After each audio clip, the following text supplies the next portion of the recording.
Hey everyone, this is part one to service dog scent training that I am doing with Akira. You hear her back there gnawing on her bone. But there's a few things that I just want to let you guys know before you get started on scent training your dog. One, I've seen a lot of videos on how to collect a clean sample. And I've seen like things from like trying to pre-clean your mouth before and then give a sample to like triple bagging and freezing your samples for like days and then bringing them out later to, I don't know, increase the scent. I'm not sure. Anyways, I've seen a lot of videos. I did not follow any of them. This is how I did it.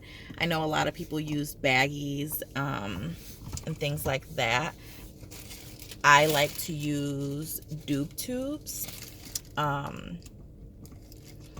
Let's see. So these are like the joint tubes. I like to use these because they're easy to pop open in case I need to give my dog like a really like a hit of the smell, like, you know what I mean, and if she's not getting it through the tube, I can easily pop it open so that she can have a stronger scent and close it, and it really helps me during training. So things that you'll need, depending on what you're scent training for. I'm scent training for heart rate, so I need 3 tubes. I need to be able to identify them, which, let's see, where's mine? I lost my tube since the last video, but I identify them with stickers so I know which one is which.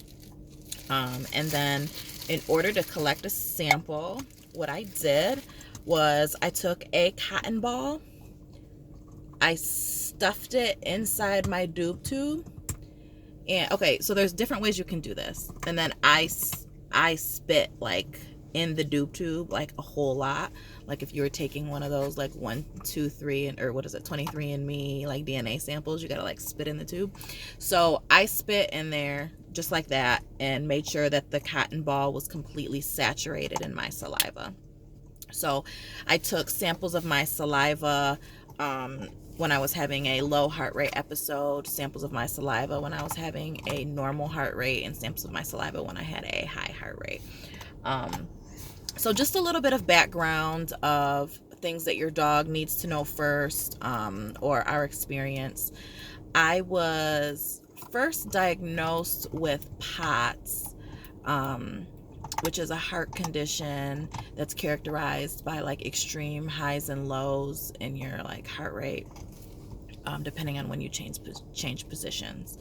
So for me, my heart rate and my blood pressure drastically change depending on my positions, or sometimes even standing. Like I might be standing up just fine, my heart rate might be 112, and then out of the blue it might drop down to 40, and all of a sudden like I can't, my legs are numb, my arms are numb, like I can't move, I feel dizzy and sick. So it can be really dangerous if you're in a position where one, you can't like sit down, or two, there's no one around you and you don't know what you're gonna do, like, oh crap, am I gonna pass out right now, what am I gonna do?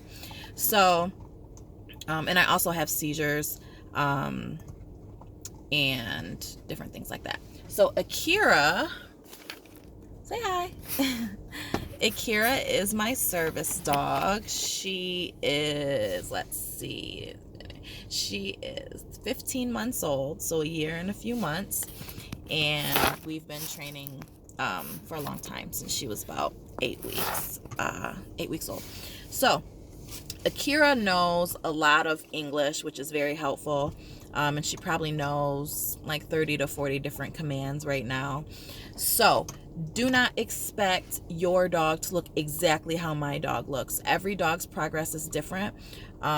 Your dog may, for some, take to it a lot better and be quicker at it, or your dog might take a little bit longer to actually get it and might not seem to catch on at first, and you might have to break it down into even smaller steps to be able to shape the behavior into what you want it to be. So let's talk about shaping really quick.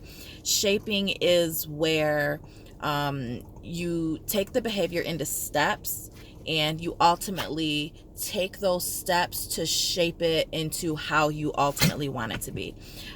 One example of shaping that you'll see in the next video is the fact that I have my Akira touch the tubes. So I have her alert me by touching the tubes that she can sense the high heart rate. So ultimately, I'm going to shape that into having her nudge at my chin and touch my chest. So I start off having her touch and nudge this. I'm ultimately going to move it over to this side of my body when I need her to. And also when we start to do like the real life training outside of the tubes, what I am going to start having, well, I started yesterday with just using the word check. She's never heard it before. So I am going to start training her to what check means. I want her to know that she needs to nudge at the differences, things like that. So your dog should first know how to touch. If you're going to want them to touch or nudge you, you should already have them trained how to touch.